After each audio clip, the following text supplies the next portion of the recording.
La première cheminée de fée, je l'ai appelée comme ça parce que de toute façon les cheminées de fée naturelles c'est tellement beau, j'ai toujours flashé là-dessus, ça me plaisait beaucoup.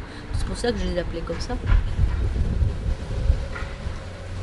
Et donc la première que j'ai faite, c'était à côté d'un menhir, qui était tout seul, un menhir de 4-5 mètres, c'était pas un petit menhir, c'était une belle pierre énorme. Et puis à côté de ce menhir-là, à 10 mètres, là, il y avait un grand tas de pierres qui était là. Donc j'arrive toute décontractée comme ça, et puis sans réfléchir, sans, je sais pas, par jeu, je me mets à empiler les pierres. Toum, toum, toum, toum, et puis ça tient jusqu'à temps. Et je suis arrivée quand même, c'était des grosses pierres, et je suis arrivée à 1 mètre 20, une cheminée de fée, une belle cheminée de fée. Pour la première, c'était beau. Bon, bah. Donc ensuite, je vais voir le groupe.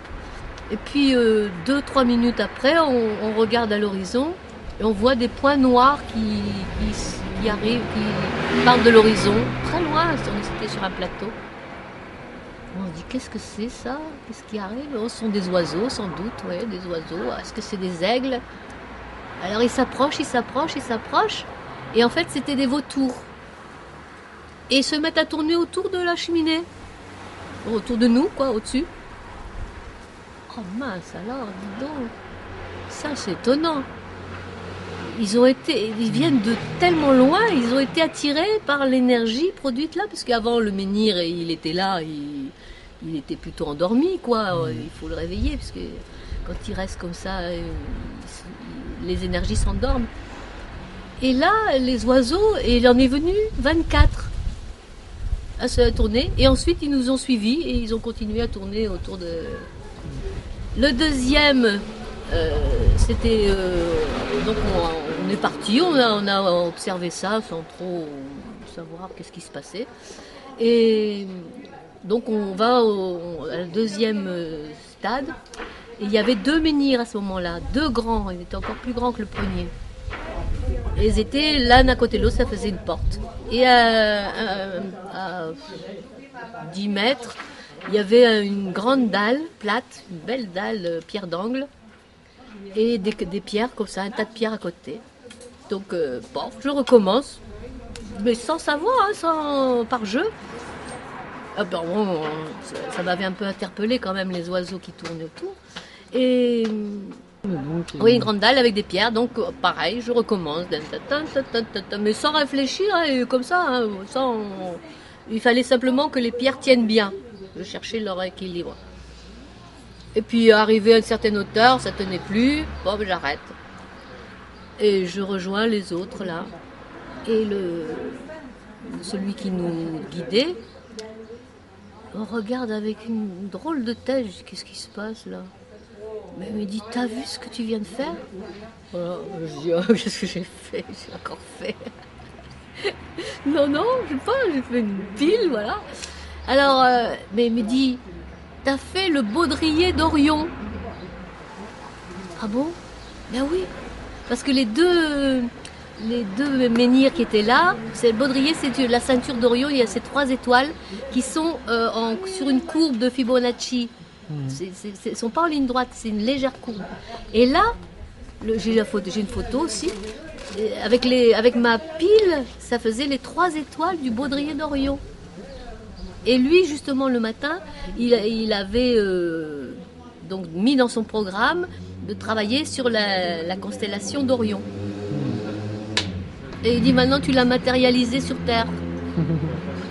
Oh là, j'ai dit, mince, là, entre les vautours et ça commence à devenir bien magique. Hein.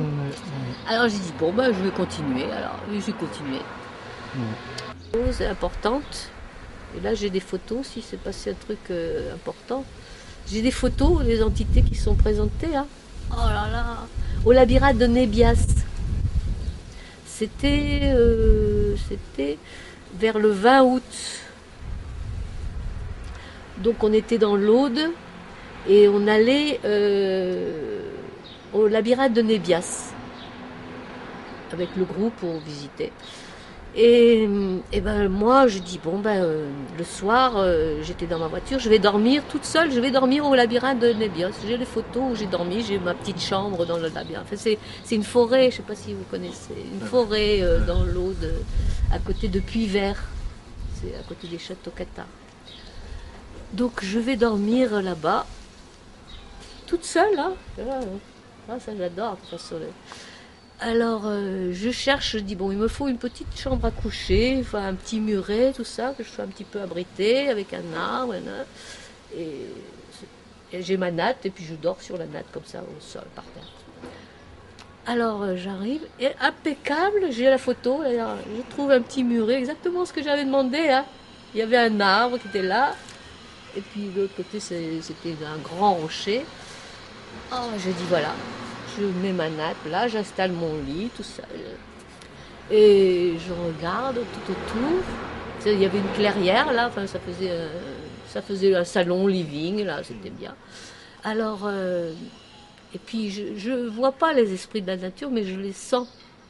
Et alors là, tout le monde était aux aguets là. Waouh, waouh, waouh. Venez voir, venez voir. Enfin, j'entendais les trucs, tu vois. Oh, mais il y a une humaine qui arrive là toute seule. Elle n'a pas peur. Ben non, j'ai pas peur. Et alors, je vais avoir peur de quoi? Je dis, oh. Alors, ici, il n'y a pas de quoi avoir peur. Je suis très bien ici, là. Oui, oui. Alors, ils disaient, oh là là, faites pas de bruit, il faut pas la déranger, tout ça. Après, quand je me suis couchée, je me disais, dormir. Ils étaient là.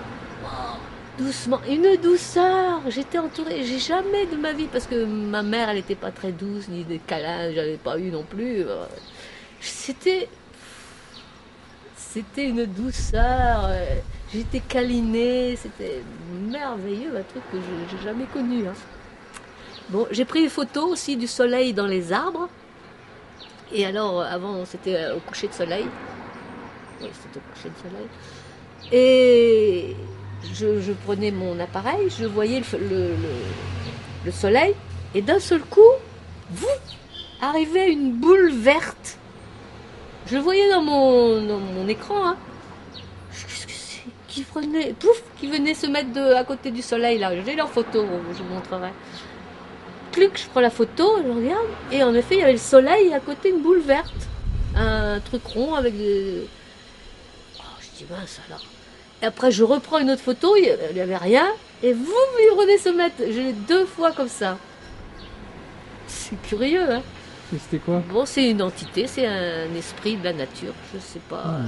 Il s'est manifesté comme ça, sous forme, avec une boule en couleur, verte et blanche, enfin. Ouais. C'est voilà, une manifestation, tu vois, un petit bonjour, quoi. Sur une photo, c'est impeccable, c'est beau. Hein. Donc là, après, le lendemain matin, je me suis levée de bonne heure. Tout le monde était content, voilà. Merci. Voilà. Après, je suis allée, il y a un endroit dans ce labyrinthe qui s'appelle le cerveau.